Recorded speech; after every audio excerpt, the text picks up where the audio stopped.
Hello दोस्तों, स्वागत है आप सभी को हमारे इस यूट्यूब चैनल एग्जाम हैंडल पर। दोस्तों, मैं बजरंगी राय आप सभी को स्वागत करता हूं आज के इस वीडियो में। दोस्तों, आज के इस वीडियो में हम लोग देखने वाले हैं बीपीएससी टीआरई 3 का रिजल्ट को लेकर जो अपडेट आई है उस पर देखने वाले हैं। दूसरी बात, आखिरकार जो ये रिजल्ट आने को है, जैसा कि मैंने बताया था और नोटिस भी आया था कि छठ पूजा के बाद क्या है कि इसकी रिजल्ट की प्रक्रिया चालू हो जाएगी। सबसे पहले क्या है कि 1 to 5 की रिजल्ट आएगी, उसके बाद 6 to 8 की आएगी और इसी तरीके से क्या है कि सीरियली सबका रिजल्ट आने वाला है, ठीक ना। बाकी जो 6 to 8 का आंसर की रोस्टर जो था वो रोस्टर भी आ चुका है फाइनल।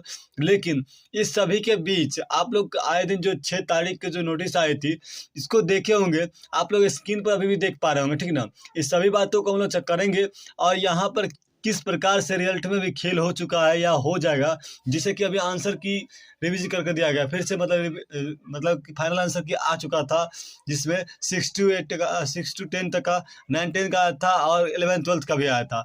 इसमें कुछ सब्जेक्ट का जो आंसर की फिर से दिया गया है, फाइनल आंसर की आने के बाद फिर से 6 तारीख को, लेकिन 6 नवंबर को फिर से दी गई थी।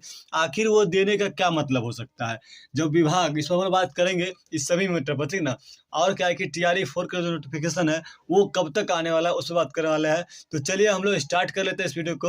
उससे पहले यदि आप लोग हमारे चैनल पर नए आए होंगे तो चैनल को सब्सक्राइब कर लीजिएगा और हमारे वीडियो को लाइक एंड शेयर कर। चलिए दोस्तों, स्टार्ट कर लेते हैं। देखिए, यहाँ बात यह है कि बोला जा रहा है कि जो बीपीएससी जो टीचर रिक्वायरमेंट एग्जाम होता है उसमें क्या है कि यहाँ पर आप लोग देख सकते हैं 6 तारीख के 2 नोटिफिकेशन आई है, ठीक ना। जिसमें से एक तो यहाँ पर ये है कि देख सकते हैं क्या है कि school teacher return objective competitive exam TRE 3, जो यहाँ पर रीजनल आंसर की फाइनल आंसर की जो आया हुआ है उसके बारे में बताया कि क्लास 6 to 8 सॉरी 6 to 10 तक दिया गया है। जो कंप्यूटर का और क्या है संगीत कला का, जो कंप्यूटर का भी और संगीत कला का दोनों का आंसर की जो फाइनल आंसर की आया था उसका फिर से रिवाइज करके दिया गया। आखिर क्या हुआ ऐसा जो फिर से रिवाइज करके देना पड़ा। दूसरी बात, जो क्लास 9 10 का है उसमें भी क्या है ललित कला का और मैथिली का फिर से रिवाइज करके दिया गया। जब आप एक बार आंसर की दिए, फिर से क्या है कि फाइनल आंसर की दिए, उसके बाद फाइनल आंसर की के बाद भी फिर क्या है कि आप आंसर की दिया। आखिरकार ऐसा क्या रीजन आ गया था तो फिर से आप आंसर की दिए हैं, ठीक ना। आगे देखिए क्या है, अगला है कि क्लास 11th to 12th क्या है, यहाँ पर हिस्ट्री का भी है और क्या है कि मैथमेटिक्स का भी है। ये दोनों का जो है यहाँ पर हिस्ट्री का और मैथमेटिक्स का फिर से क्या है कि यहाँ म्यूजिक का भी, फिजिक्स का भी, जोलॉजी का भी, ये 11th 12th में है। इन सभी सब्जेक्ट का क्या है कि फिर से रिपीट करके फाइनल आंसर की आने के बाद पुनः फिर से जो रिवीजन करके आंसर की दी गई है। तो आंसर की जब विभाग के द्वारा जो चीज़ को बुलाया जाता है कि मान लीजिए कि एक बार कोई आंसर की दिया गया, फिर से पुनः उस आंसर को रिपीट किया गया जो कि फाइनल आंसर की होता है, ठीक ना। और आपत्ति लेने के बाद जो फाइनल आंसर की आता है, उस आंसर की में जो प्रॉब्लम होने के कारण फिर से क्या है कि 6 to 8 का भी आया है, 9 10 का भी आया है और क्या है कि सॉरी 6 to 10 तक जो भी सब्जेक्ट था, जैसे कंप्यूटर का था, संगीत कला का था और 9 10 जो ललित कला का था और मैथिली का था। यहाँ पे 11th 12th में जो हिस्ट्री का है, मैथमेटिक्स का है, म्यूजिक का है और साइकोलॉजी का है, जूलॉजी का है। तो इन सभी सब्जेक्ट का है कि फिर से पुनः आप फाइनल आंसर की आने के बाद रिवीज करके फिर से क्या है कि फाइनल आंसर की को दिया गया।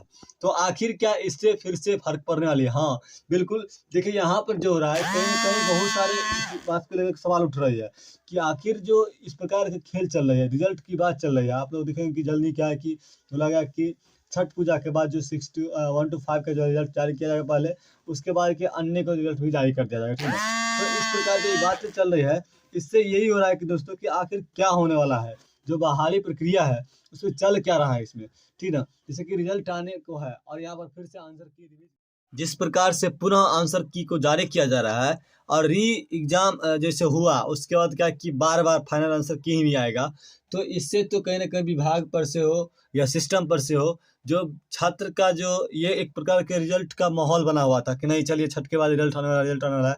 लेकिन छठ की छुट्टी में सभी लोग इस चीज़ को देख नहीं पा रहे होंगे कि 6 तारीख को फिर से क्या पुनः इसका आंसर की जारी किया गया, ठीक ना। जिसमें क्या है बहुत सारे लोग, कई सारे नंबर घट रहे हैं, कई सारे लोग बढ़ रहे हैं। तो कहीं ना कहीं ये क्या है, विभाग का कहीं ना कहीं कह सकते हैं कमजोरी है, इस चीज़ को देखना चाहिए। बार बार आप एक ही चीज़ कर रहे हैं, जब आप खुद अपने आंसर के प्रति कन्फ्यूजन में रहते हैं तो छात्र क्या ही करेगा, ठीक ना। अगर आप इतना गलती कर देते हैं तो कोई दिक्कत नहीं, लेकिन छात्र ज़रा सा गलती करने के बाद इस चीज़ को देखते हुए आप लोग क्या करते हैं, उनको रिजेक्ट कर देते हैं, कहीं न कहीं साइड कर देते हैं। जो कि इस प्रकार की इसमें त्रुटियाँ हुई है, जो कि आप लोग को उनकी वेबसाइट पर खुद देखने को मिल रहा होगा। देख सकते हैं कि कंप्यूटर का भी है, संगीत कला का भी है, ललित कला का भी है, मैथिली का है, हिस्ट्री का है, यहाँ पर मैथमेटिक्स, म्यूजिक, फिजिक्स और क्या है, यहाँ पर साइकोलॉजी का है।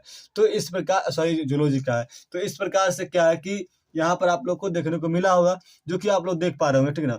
चलिए बाकी जो भी लोग यहाँ पर क्या है आंसर की पुनः आया है मिला लेंगे, और उनका जिस प्रकार से यहाँ पर नंबर घटा है या नहीं बढ़ा है या बढ़ा है, जिन व्यक्ति को ऐसा कुछ हुआ होगा कमेंट जरूर करेगा कि आपको घटा है या बढ़ा है। बाकी हम लोग बात कर लेते हैं फिर आगे। जो है यहाँ पर देखिए एक बात ये भी है कि जो भर्ती प्रक्रिया हो रही है टीआरई 3 का भी, टीआरई 4 पर भी हम बात करने वाले हैं। एक सुप्रीम कोर्ट का जजमेंट आया था जो कल हम देखे थे, लेकिन इस बारे में नहीं बताया था आप लोग को। हुआ यह है कि जो भी प्रक्रियाधीन काम होते हैं, मान लीजिए कोई वैकेंसी आ जाती है, उस वैकेंसी के बीच में कुछ नियम ला दिया जाता है और फिर क्या होता है उस वैकेंसी के नियम को बदल दिया जाता है, ठीक ना। अब क्या है कि ऐसा नहीं होने वाला है, सुप्रीम कोर्ट भी इस चीज़ को पहले कर चुके हैं, बदल देते थे, लेकिन अब ऐसा कुछ नहीं होगा। जो भी प्रक्रिया पहले से शुरू होगा, बहाली के वैकेंसी आने के वक्त जो प्रक्रिया शुरू होगी, वो क्या है वैकेंसी हो जाने के बाद उसके मध्य में किसी प्रकार की प्रक्रिया को यहाँ क्या है कि बीच में उसके जो रूल रहेगा उस रूल में बदल फेर नहीं किया है, ठीक ना। जैसा कि मान लीजिए यहाँ पर था बीएड और डीएलएड केस था, जिसमें क्या है कि हस्तक्षेप हुई थी और सुप्रीम कोर्ट का ही आदेश था जो बीएड वाले हैं उनका है कि 1 to 5 में नहीं जाना है, ठीक ना। तो इस प्रक्रिया को देखते हुए जो बदलाव किया गया था, अब ऐसा जो भी कुछ होगा, मान लीजिए जो भी बहाली आ जाती है और वैकेंसी का जो नियम बनेगा वो क्या है कि पूर्ण रूप से उसमें बीच में किसी प्रकार की चेंजिंग नहीं किया जाएगा। ये क्या है कि सुप्रीम कोर्ट का जजमेंट आई है, ठीक ना, जो कि एक प्रकार का सही पहल है। जो कि मान लीजिए कोई भी काम शुरू होता है तो बीच में उस काम का की रोकना या फिर क्या किसी प्रकार का रूल को बदल देना सही नहीं होता। जबकि जो भी करना है आपको विभाग को पहले ही कर लेना है। किसी भी, हम यहाँ पर टीआरई 3 की बात नहीं कर रहे हैं, किसी भी बहाली को लेकर जो भी मान लीजिए कि अन्य बहाली होती है राज्य में या फिर क्या देश में, तो उस पर यह बात ही आई है। आगे अगर हम लोग देखें यहाँ पर तो टीआरई 4 की यदि बात कर ले तो टीआरई 4 वाले उससे पर रिजल्ट को देख लेते हैं हम लोग। तो बीपीएससी जो टीआरई 3 का रिजल्ट है वो आप लोग हम बताए थे कि छठ के बाद आने वाला है। तो छठ के बाद आप लोग क्या है कि 20 से 25 नवंबर के बीच में देखने को मिलेगा, तुरंत नहीं, क्योंकि क्या है कि यहाँ पर 9th 10th का जो रोस्टर है वो क्लियर नहीं हुआ, अभी आने वाला है। अब विभाग के पास आगे क्या है कि वहाँ पर 11th 12th का भी रोस्टर विभाग के पास आने वाला है। तो जब ये सही काम हो जाएगी तब क्या है कि आप लोग को 20 से 25 नवंबर के बीच में रिजल्ट मिलेगा। लेकिन पेपर वेरिफिकेशन का यानी कि डॉक्यूमेंट वेरिफिकेशन बात अभी तक नहीं चल रही है। तो यही था कि मतलब यहाँ पर जो है आंसर की जो बातें थे हम यहाँ पर इम्पोर्टेंट था बताना। बाकी टीआरई 4 वाले की बात कर ले तो आप लोग को हम 12 बोलते हैं कि दिसंबर लास्ट तक क्या कि आप लोग को नोटिफिकेशन देखने को मिलेगा। लेकिन सभी बातें क्या है कि यहाँ पर जो टीआरई 3 के रिजल्ट पर निर्भर करता है। जितना जल्द क्या टीआरई 3 का रिजल्ट आएगा उसके 1 महीना बाद तक क्या है कि आप लोग को नोटिफिकेशन आने की चांसेस बनेगी, क्योंकि 1 महीना तक क्या है कि इसी का जो प्रक्रिया रहेगा वो क्या प्रक्रियाधीन काम चलती रहेगी। और उसके बाद क्या है कि आप लोगों को टीआरई 4 का जो नोटिफिकेशन देखने को मिल सकती है। और क्या है कि अभी जो बीपीएससी का टीआरई 3 हुआ है, टीआरई 3 का जो रिजल्ट आएगा तभी क्या है कि उसका प्रक्रिया शुरू किया जाएगा और उसकी जो बहाली होगा, ट्रेनिंग वगैरह ये सब करवा दिया जाएगा। तब क्या है कि टीआरई 3 का खत्म होने के बाद आप लोग को टीआरई 4 का जो नोटिफिकेशन है वो देखने को मिलेगा। तो चलिए दोस्तों, आज की जानकारी यही था। जो आंसर के जिन लोगों को चेंज हुआ वो अपना आंसर की मिला कर देख लेंगे। बाकी हम लोग मिलेंगे फिर से नए वीडियो के साथ, तब आप लोग को तब तक के लिए बाय बाय।